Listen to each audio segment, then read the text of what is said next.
చదవండి.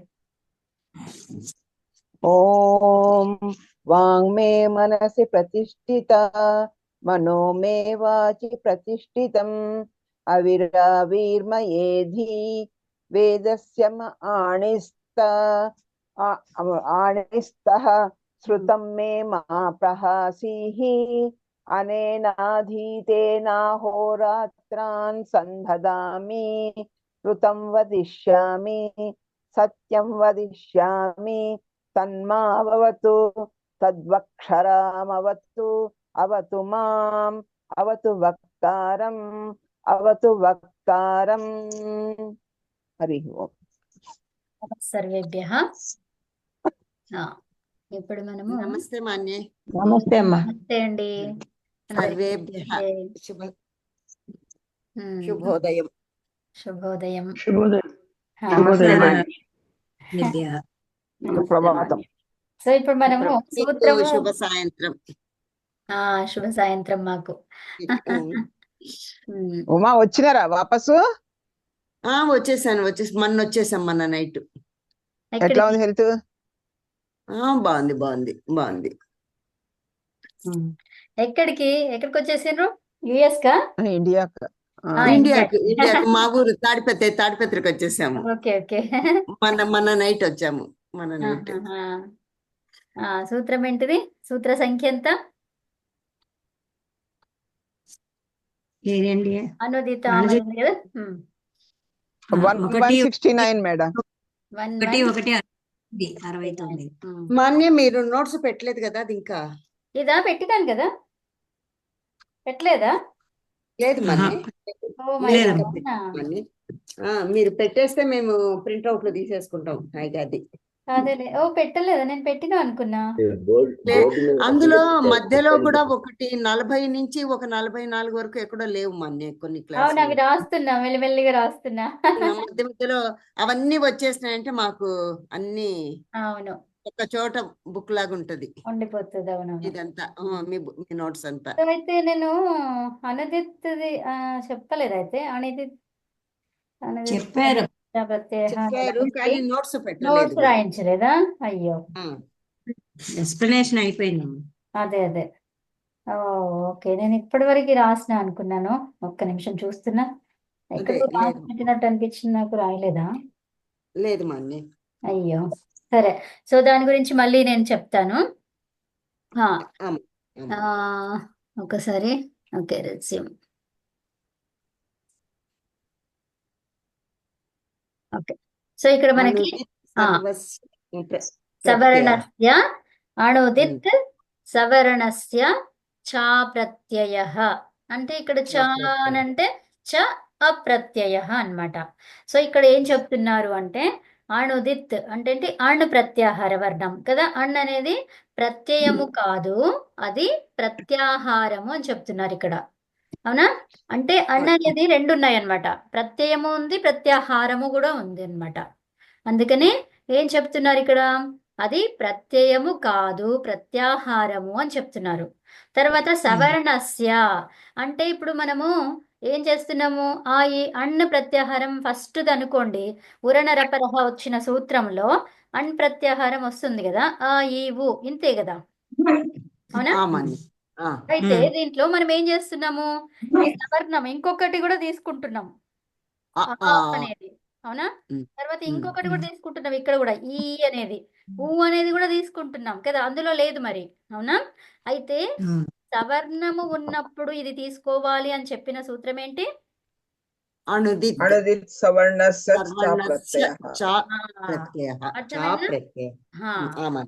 అది ఏమంటుంది మళ్ళీ? ఇలా ఈ వర్ణము ఇట్లా ఉంది అన్నప్పుడు ఇలా ఇట్లా హ్రస్వం ఉంటే దీర్ఘం కూడా తీసుకుంటున్నావు. అది ఒకటే కాదు, ఇంకా ఏంటి? అదేంటంటే ఇంకా కవర్గము. అవునా? ఉదిత్ వర్ణాలు అంటున్నాం అక్కడ. అవునా? ఉదిత్ వర్ణాలు కూడా సవర్ణానాం గ్రహణం కరోతి, సవర్ణ గ్రహణము చేస్తుంది అని అంటున్నారు కదా. అది ఎట్లా మరి? ఎట్లాగంటే ఇక్కడ చూడండి. సో ఇప్పుడు మనకి అదేంటి, మన ఉచ్చారణ స్థానాలను చూసుకుంటాం. అవునా? తుల్యాస్య ప్రయత్నం తుల్యాస్య ప్రయత్నం అనేవి అవి చూసుకుంటూ ఉంటాం అన్నమాట. అయితే ఇక్కడ చూడండి ఇకోయణచి అనే సూత్రం చెప్తున్నారు ఇక్కడ. అది ఎట్లాగో ఇకోయణచి అనే సూత్రం ఉంది కదా. ఇక్కు వర్ణాలు, ఉమ్. ఎట్టు వర్ణాలు, అచ్చు వర్ణాలు కదా. అంటే ఏంటి? ఇకహ అన్నమాట. ఇకహ ఇకహ అంటే ఇప్పుడు అది ఏ వచ్చింది? ఏ ఇక విభక్తి? స్థానంలో ఇక్క షష్ఠి స్థానంలో. స్థానంలో షష్ఠి. ఎన్ అంటే ఇది ప్రథమాలో ఉంది, అవునా? ప్రథమ విభక్తి. ప్రథమాలో ఉంది అంటే ఇక్క స్థానంలో ఎన్నులు రావాలి. సో దానికి కండిషన్ అది. ఏంటి మరి? అచి. అచి. అచి విభక్తి ఏంటి? అదా సప్తమి సప్తమి విభక్తి. సప్తమి సప్తమి ఏకవచనం. పరములో ఉండాలని అర్థం కదా. అంటే సప్తమి ఉమ్. పరములో ఉంటే అప్పుడు ఎక్కుల స్థానంలో ఎన్నులు వస్తాయి అని చెప్పుకున్నాము. అయితే ఇక్కడ ఏమంటున్నారు చూడండి, ఈ సూత్రం ప్రకారం అతహ ఇక్కడ ఇది చూడండి, ఇక్కడ నుంచి ఇది యద్యపి ఇక్ ప్రత్యాహారే కేవలం హ్రస్వ ఇకారస్యైవ నిర్దేశः అస్తి. అంటే ఏమంటున్నారు ఇక్కడ? ఇక్ వర్ణాలు చూసుకుంటే మనకు అన్ని కూడా ఏం కనిపిస్తున్నాయి? హ్రస్వ ఇకారమే, హ్రస్వమే కనిపిస్తున్నాయి అందులో ఉన్నటువంటి అన్ని లెటర్స్, అవునా? ఇక్ ప్రత్యాహారం తీసుకుంటే అందులో అన్ని హ్రస్వాలే కనిపిస్తున్నాయి కదండి. తథాపి అప్పుడు కూడా అయం హ్రస్వ ఇకారః స్వస్య దాని యొక్క సర్వాణి సవర్ణాన్ అన్ని సవర్ణాలు అపి నిర్దిశ్యతి. అంటే దానిలో ఉన్నటువంటి హ్రస్వమే కాదు దీర్ఘంది కూడా వస్తుంది అని చెప్తున్నాము. అతః హ్రస్వ ఇకారస్య విషయే ఉక్తం కార్యం ఇకారస్య సవర్ణానాం విషయే యథా దీర్ఘ ఈకారస్య విషయే అపి అవశ్యం ప్రవర్తతే. అర్థమైందా? అంటే చతుర ఈకారం ఒకటే కాదు, దాంట్లో చెప్పకపోయినా కూడా దీర్ఘ ఈకారం కూడా తీసుకోవాలి అని చెప్తుంది. ఈ సవర్ణానం అనేది మరి ఎక్కడి నుంచి వచ్చింది? ఈ సూత్రం ప్రకారం అనదిత్ సవర్ణస్య చా ప్రత్యయః అపి అవశ్యం ప్రవర్తతే. తర్వాత ఏవమేవ అలాగే అచ్చు ప్రత్యాహారే యద్యపి ఆకారః న విద్యతే. ఆకారం అనేది లేదు అచ్చు ప్రత్యాహారంలో కదండి. లేదు. రిల్ రిక్ అట్లా చెప్తున్నాము, కానీ అకారానికి అని కూడా లేదు. విద్యతే తథాపి తత్ర విద్యమానేన అకారేణ సవర్ణ గ్రహణం అవశ్యం క్రియతే. అంటే మరి అకారము ఆకారం కూడా తీసుకోవచ్చు, ఖచ్చితంగా అది వస్తుంది, తీసుకునే అవకాశము ఉంది, సవర్ణ గ్రహణము చెయ్యబడుతుంది అని చెప్తున్నారు. అతః అనేన సూత్రేణ హ్రస్వ అకారే పరే ఉక్తం కార్యం ఆకారే పరి అపి అవశ్యం భవతి. అర్థమైందా? అప్పుడు ఏమవుతుంది? ఈ హ్రస్వ ఆకారంతో ఏదైతే కార్యం చేయబడుతుందో అది దీర్ఘ ఆకారం తర్వాత కూడా ఖచ్చితంగా చేయబడుతుంది ఆ కార్యం అనేది అని చెప్తున్నారు. సో మరి అది ఎట్లాగా అంటే ఈ ప్లస్ అవునా? సో ఈ అని ఉంది, అవునా? ఇదేంటి? ఇక్కు వర్ణం. ఇక్కు వర్ణం తర్వాత ఏముంది? అచ్చు ఉంది. ఇప్పుడు ఏమన్నాము? ఇక్కు వర్ణం తర్వాత అచ్చు పరములో ఉంటే ఏమన్నాము? ఇకార స్థానంలో ఎన్నులు వస్తాయి అన్నాము, అవునా? ఇకార స్థానంలో ఎన్ను వస్తుంది. అయితే ఇప్పుడు ఇది కండిషన్ సాటిస్ఫై అయింది కాబట్టి యకారం తీసుకోవచ్చు మనం, అవునా? సో ఇప్పుడు ఏమైపోయింది? అది యా అనేది అయింది. అయితే ఆ విషయం మనకి ఏమని చెప్తున్నారు మరి? ఈ అనేది లేదు కదా. లేకపోయినా కూడా ఏం చెప్పారు ఇందాకంతా కూడా? ఏమన్నారు? ఈ అనే ఈకారం ఉంటే నువ్వు దీర్ఘ ఈకారం కూడా తీసుకో, అయినా కూడా సేమ్ కార్యము జరుగుతుంది అని చెప్పారు, అవునా? అంటే ఇప్పుడు ఈ ఉంటే కూడా ఇప్పుడు యకారాన్ని తీసుకోవచ్చా లేదా? తీసుకోవచ్చు మేడం. అదే చెప్పారనమాట అక్కడ. అయితే ఇక్కడ కూడా ఈ ఉంటే కూడా యకారం వస్తుంది దాని స్థానంలో అని చెప్తున్నారు. అచ్చు పరములో ఉంటే, అచ్చు పరములో ఉంటేనే మరి, అచ్చు లేకపోతే రాదు మళ్ళీ కదా. సో ఇప్పుడు కూడా ఇది యానే అయ్యింది, అవునా? అట్లాగే ఇంకా ఏమన్నారు? ఇప్పుడు ఈ ఉందనుకోండి, ఈ ఇలా ఉంది. సో అప్పుడు ఏంటి మరి? ఇప్పుడు ఇకార స్థానంలో ఇప్పుడు ఈ ఉంటే ఏంటి? ఇది కూడా అచ్చే కదా, అచ్చే కాబట్టి అని పెట్టుకున్నాము. సో ఇప్పుడు ఏమైనది? అయింది, అలాగనమాట. అర్థమైందా? సో అట్లాగా అవుతుంది అని చెప్తున్నారు. అంటే మనకు హ్రస్వం ఉంటే హ్రస్వమే కాదు, ఆ హ్రస్వముతో పాటు దీర్ఘాన్ని కూడా తీసుకోవచ్చు, అక్కడ సవర్ణ గ్రహణం చెయ్యబడుతుంది అని చెప్పారనమాట ఈ సూత్రం ద్వారా. అర్థమైనా? అయింది మేడం. ఓకే. సో ఇప్పుడు అదనమాట. దాని సూత్రం యొక్క భావార్థం అంతా కూడా అంతే. ఓకే. అణిదిత్ మా సవర్ణ అన్నయ్య ఇదంతా మాకు నోట్స్ పెట్టండి మా అన్నయ్య. పెడతాను, అది రాసి పెడతాను. యా, ఆ, నేను రాసిన అనుకున్నా ఇది actually. ఈ సాంస్క్రిట్ లో ఉండేది కూడా పెట్టండి మా అన్నయ్య. Yeah sure. సో ఇది అయిపోయింది. ఇప్పుడు నెక్స్ట్ ఏంటి, మనకి అన్ప్రత్యాహారం అయిపోయింది కదండి. ఈ శివ సూత్రాలలో ఏమనుకోకపోతే కొంచెం వీడియోస్ ఆఫ్ చేస్తారా అండి? ఇది నాకు కనిపించట్లేదు. ఓ అవునా, వీడియోస్ ఆఫ్ ఏమనుకోకండి. చేయండి అమ్మా. ఓకే, ఎవరిదైనా ఉంటే ఆఫ్ చేసేసుకోండి. ఓకే. సో ఇప్పుడు మనకి ఇంకోటి ఏమంటున్నాం ఇక్కడ, సూత్రాలు ఎన్ని చూసుకున్నాం మనం? ఈ 6వ సూత్రంలో ఉన్నాం మనం కదండి. ఈ లన్ అనే సూత్రంలో ఉన్నాం. ఈ లన్ సూత్రంతోని ఎన్ని ప్రత్యాహారాలు చేయొచ్చు అని చూసుకున్నాము? 3. అవునా? 3 అండి. ఆ 3 ఏమేమి మరి? అన్న అన్ను ఇన్ను ఎన్ను అన్న ఇన్ యణ. అవునా? ఎన్ను ఇప్పుడు మనం అన్తోని చేసేసుకున్నాం. ఏంటది? అణుదిత్ రిత్ సవర్ణస్య సవర్ణస్య చ ప్రత్యయః. నెక్స్ట్ 1 1 69. 1 1 69. 69. ఉత్తమం. 1 1 69 సూత్రంలో అణ్ ప్రత్యాహారం వచ్చింది అక్కడ. అవునా? ఈ అణ్ ప్రత్యాహారం 6వ అణ్ ప్రత్యాహారం తీసుకున్నప్పుడు ఏమేమి లెటర్స్ వస్తాయండి? 14 లెటర్స్ వస్తాయి. 14. 14 అక్షరాలు వస్తాయి అన్నమాట. ఇదేదో నేను రాసినట్టు అనిపిస్తుంది నాకు. నేను మీకు షేర్ చేయలేదు. లేదు లేదు మా అన్నయ్య అంటే రాయలేదు. మీరు నోట్ తో చెప్పారు, మమ్మల్ని రాసుకోమన్నారు. నోట్స్ అంతా రాసుకున్నాం. మీరు ఎక్స్ప్లెయిన్ చేస్తూ రాసుకున్నాం. అదే మొన్న మీరు నోట్స్ రాసుకోమన్నారు, నోట్స్ రాసుకున్నాం మనం. ఓకే. అడుగు పేజీ రాసుకున్నాం. ఎందుకు మరి నేను ఎక్కడ రాసుంటానో నేను చూడాలైతే. రాసినట్టు అనిపిస్తుంది నాకు. అది చూద్దాం. అదే ఓకే. సో ఇన్ అనేది ప్రత్యాహారం అండి. ఇన్ ప్రత్యాహారంలో ఉమ్. ఒక్క నిమిషం ఆగండి. యాక్చువల్గా ఈ లెటర్స్ ఇవన్నీ కూడా రాసినట్టు అనిపిస్తుంది నాకు.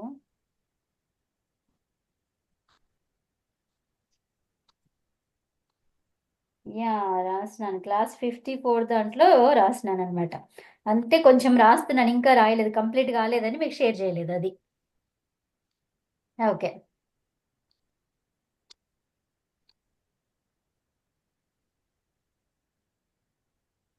సో దీంట్లో ఇన్నులో ఎన్ని ఉన్నాయి చూడండి. ఈ నుంచి మొదలు పెట్టాలి కదా. సో 1 ఎన్ని ఉన్నాయండి? 13 ఉంటాయి. 13 13 ఉంటాయి. ఉత్తమం. సో పైన అది 14 అయితే ఆకారాన్ని ఒకటి తీసేస్తే ఈ నుంచి స్టార్ట్ కాబట్టి 13. 13 ఉంటాయి. 13 ఉంటాయి. ఈ 13లో మరి 13 ఒకటి అంతే ఉంటాయా, లేకపోతే దీర్ఘాలు కూడా వస్తాయా దాంట్లో? దీర్ఘాలు కూడా వస్తాయి కదా. దీర్ఘాలు కూడా వస్తాయి. రావాలని ఏ సూత్రం చెప్పింది? అణుదిత్ సవర్ణస్య చ ప్రత్యయః. ప్రత్యేక. ఉత్తమం. ఓకేనా? అదండి. సో ఇప్పుడు ఇన్ అనేది సూత్రము ఎక్కడ వచ్చిందో చూద్దాం. ఓకేనా? ఇన్ ప్రత్యాహారము ఏ అష్టాధ్యాయ సూత్రంలో వచ్చింది అంటే ఇన్కో అనేది సూత్రం అన్నమాట. ఇక్కడ చూడండి, ఇన్ అనే ప్రత్యాహారం ఎక్కడ వచ్చింది? ఇన్కోహో అనే సూత్రంలో వచ్చింది. అది 8 3 57. 8 3 57. 8 3 57. యా. సో అయితే ఇప్పుడు ఒక్కటి రాసుకోండి, కొంచెం రాసుకోండి, మిగతా నోట్స్ నేను పంపిస్తాను. యా, రాసుకుంటారా? 14వ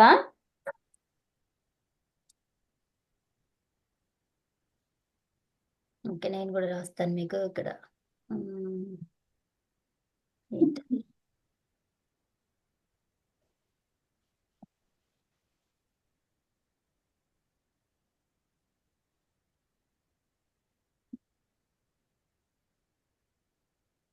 పద్నాలుగవ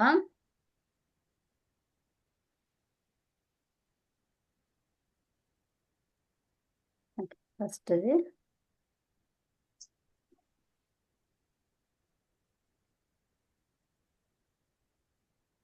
మాహేశ్వర సూత్రాలలో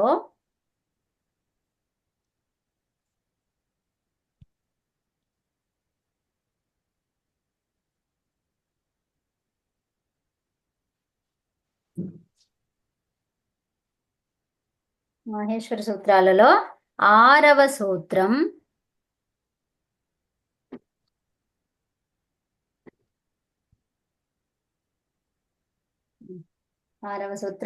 లణ.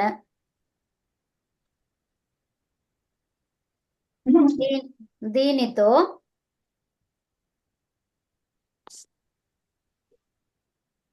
ఏమన్నాము 3 ప్రత్యాహారాలు చేశారని చెప్పేసి చెప్పుకున్నాం కదండి. అవును 3 ప్రత్యాహారాలు ఏంటి చేశారు అని తెలుసుకున్నాం కదా. ఉమ్. రాసుకోండి. 3 ప్రత్యాహారాలు చేశారు అని తెలుసుకున్నాము.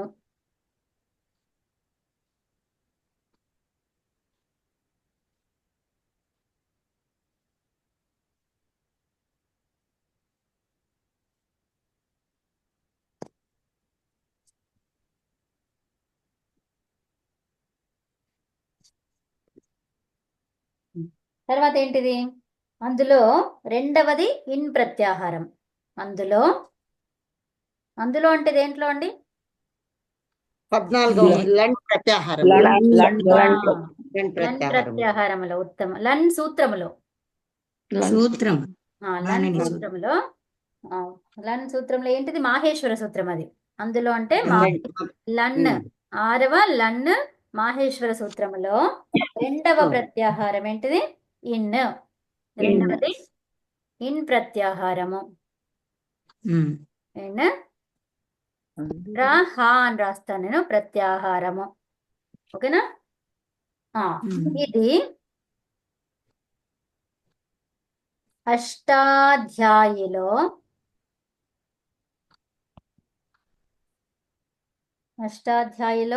4000 సూత్రాలలో 4000 సూత్రాలలో ఏ సూత్రంలో వచ్చింది అనడానికి మనకి ఆన్సర్ ఇప్పుడు నేను రాయబోతున్నది. ఓకేనా? ఇది అష్టాధ్యాయిలో 4000 అంటే ఇప్పుడు మీకు క్వశ్చన్స్ వేరే వాటికి కూడా ఆన్సర్స్ ఉన్నాయి ఇక్కడ. అవునా? అష్టాధ్యాయిలో ఎన్ని సూత్రాలు ఉన్నాయి? 4000 4000 4000 సూత్రాలలో మళ్ళీ మాహేశ్వర సూత్రం లన్ అది ఎక్కడ ఉంది అనేది కూడా అంత క్లియర్గా ఉంది అక్కడ చూడండి కదా. సూత్రాల్లో 14వ మాహేశ్వర సూత్రం. 14వ మాహేశ్వర 14 మాహేశ్వర సూత్రాలలో, సారీ 14వ కాదు 14, సారీ అది వా తీసేయండి. తీసేసుకున్నాం. వా అనేది అవసరం లేదు. 14 మాహేశ్వర సూత్రాలు కదా. 6వ సూత్రం లండ్. దీనితో 3 ప్రత్యాహారాలు చేశారు అని తెలుసుకున్నాము. అందులో రెండవది ఇన్ ప్రత్యాహారము. సో 4000 సూత్రాలలో ఇది ఎక్కడ వచ్చింది? ఎన్కోహో. ఏం రాస్తారు ఇక్కడ? ఎన్కోహో. ఎన్కోహో. ఈ సూత్ర సంఖ్య వచ్చేసి 8357. 8357. అర్థం కావట్లేదు. ఇది 4000 సూత్రాలలో 14వ మాహేశ్వర సూత్రం. తర్వాత 6వ సూత్రం వచ్చింది కదా. మళ్ళీ 6వ సూత్రంలో లన్ను 3వ ప్రత్యాహారం అవన్నీ మాహేశ్వర సూత్రాల్లో ఫస్ట్ రాసుకోండి చెప్తా. అనే సూత్రంలో వచ్చింది. అనే సూత్రంలో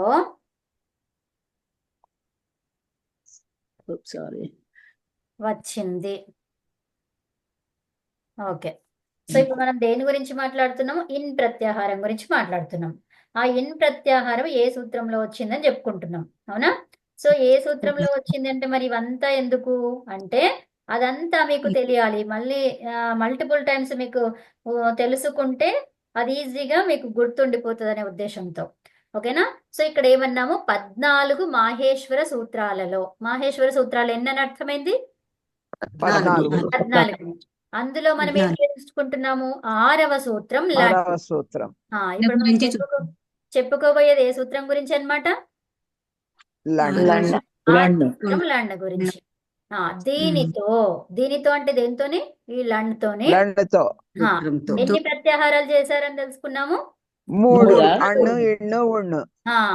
ఇందులో అందులో రెండవది ఏంటి ఇప్పుడు? ఇన్ ఇన్ ఇన్ ప్రత్యాహారం. ప్రత్యాహారం.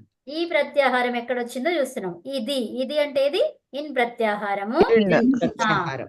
అష్టాధ్యాయిలో 4000 సూత్రాలలో 4000 సూత్రాలు ఉన్నాయి అని అర్థమైంది ఇక్కడ. అందులో ఆ 4000 సూత్రాలలో ఎక్కడొచ్చింది ఇన్ ప్రత్యాహారం ఉన్నటువంటి సంఖ్య ఆ, 830. సూత్రం ఎక్కడ? ఇన్కోహో. ఇన్కోహో అనే సూత్రంలో వచ్చింది.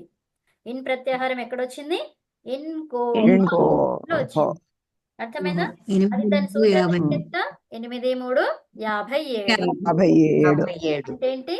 8వ అధ్యాయము 3వ పాదము 57వ సూత్రము. అంటే త్రిపాదిలో వచ్చింది. ఆ, ఏంటమ్మా? త్రిపాదిలో వచ్చింది. త్రిపాదిలో వచ్చింది. కరెక్ట్, త్రిపాదిలో వచ్చింది. ఉత్తమం. సో త్రిపాది అంటే ఏంటి అని ఎవరు ఏమి కంగారు పడకండి. 8 మూడవ అధ్యాయంలో పాదము. త్రిపాది అంటే మూడవ పాదం. అంతే. సో 3వ పాదంలో వచ్చిందని అర్థం. సో అయితే ఆ త్రిపాది అని ఎక్కడ అంటారంటే 8వ అధ్యాయంకి 3వ పాదంలోనే ఉన్న వాటినన్నిటినీ త్రిపాదులు అంటారనమాట. 8వ అధ్యాయం 3వ పాదం అంతా కూడా త్రిపాది అంటారు. ఓకేనా? అన్నిటికీ కూడా 3 పాదాలు ఉన్నాయి కదా, 3rd పాదం ఉంది, కానీ దాని అక్కడ అనరనమాట. ఇక్కడ దీనికే అంటారు. 8వ అధ్యాయంలో ఉన్న 3వ పాదంకే అంటారనమాట అలాగా. అంటే ఎనిమిదో మిగతా అధ్యాయంలో 2, 7 3, అధ్యాయాలలో 4 అనరమ్మా అన్య? ఏంటంటే 8వ అధ్యాయంలో 2, 3, 4 పాదాలు కలిపి త్రిపాది అంటారు కదా మేడం. అవును. సపాద సప్తాధ్యాయి అంటారు. 8, 2, 4 మాత్రమే త్రిపాది అంటారు. అంతే. 8వ అధ్యాయంలో ఉన్నటువంటివి వాటికి మాత్రమే త్రిపాది అట్లా చెప్తుంటాం. సరే, 3 పాదాలు అనమాట. పాది అంటే 3 పాదాలు. ఏ 3? 1 2 3 అవి. ఓకే. సో సరే, ఇది అర్థమైంది కదా అందరికి? అయింది మేడం. ఓకే. విన్నమ్మా.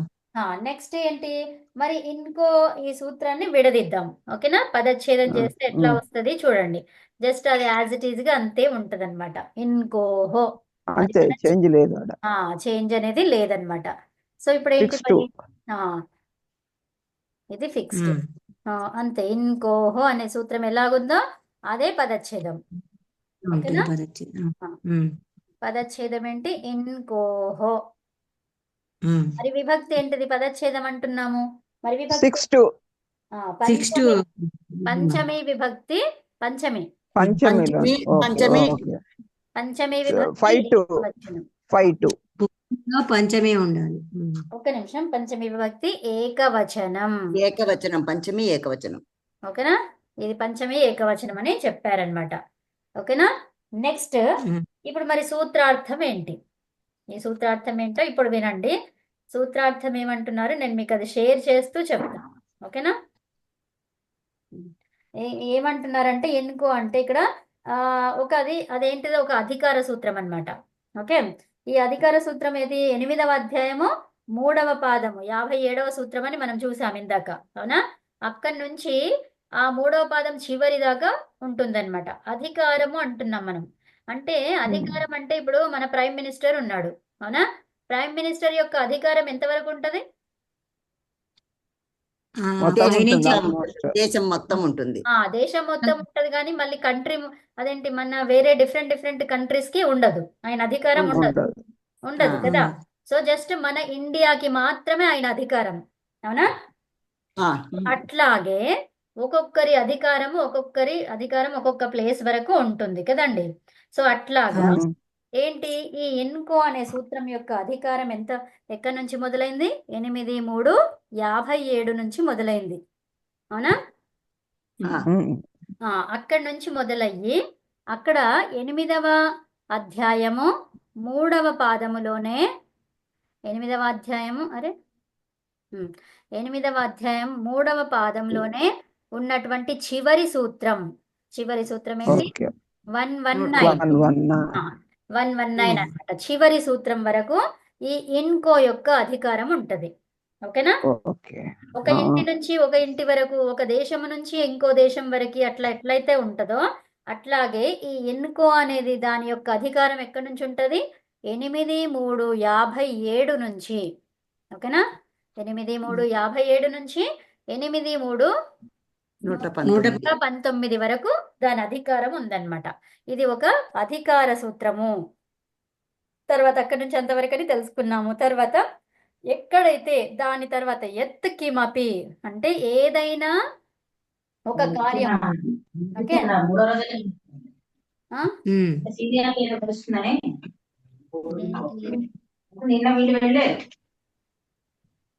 ఎవరో మాట్లాడుతున్నారు. చేసేసాను. చూడండి, సో దీని అధికారం 8వ అధ్యాయంలో చెప్పుకున్నాము ఎంతవరకు ఉందనేది. మరి ఆ సూత్రం ఏంటి అంటే నివ్యభిభ్యోంగ్ వ్యవాయే వా ఛందసి. ఓకే, చెప్పండి మేడం మళ్ళీ. నివ్యభిభ్యోంగ్ వ్యవాయే వా ఛందసి అనే సూత్రం అన్నమాట. అది అవసరం లేదు, జస్ట్ వినండి అంతే. నేను మళ్ళీ చెప్తా, రాయించేప్పుడు అది చెప్తాను. ఓకేనా, నోట్ మీకు పంపిస్తాను కదా దాంట్లో. ఓకే, సో ఇది సరే. ఏదైనా ఇప్పుడు దీని ఇంకో అధికారం ఇట్లా ఉంది కదా. సో మరి ఏమంటుంది ఈ సూత్రం అంటే దీని యొక్క కార్యం అంటే ఏదన్నా ఒక కార్యం జరగాలి కదా. ఒక సూత్రం వచ్చిందంటే ఒక కార్యం చూపిస్తుంది అది, అవునా, ఒక కార్యం జరిగేలా చేస్తుంది అది. అయితే ఈ సూత్రం తర్వాత ఏదైనా కార్యం జరగాలి అంటే అదేం కార్యం అనేది తర్వాత చెప్తా. ఓకే, ఏదైనా కార్యం జరగాలంటే ఏమంటున్నారు, ఇన్ వర్ణము, ఇన్ ప్రత్యాహార వర్ణము ఎన్ని ఉన్నాయండి? అవి 13 ఉన్నాయి. 13. సో ఇన్ ప్రత్యాహార వర్ణము తర్వాత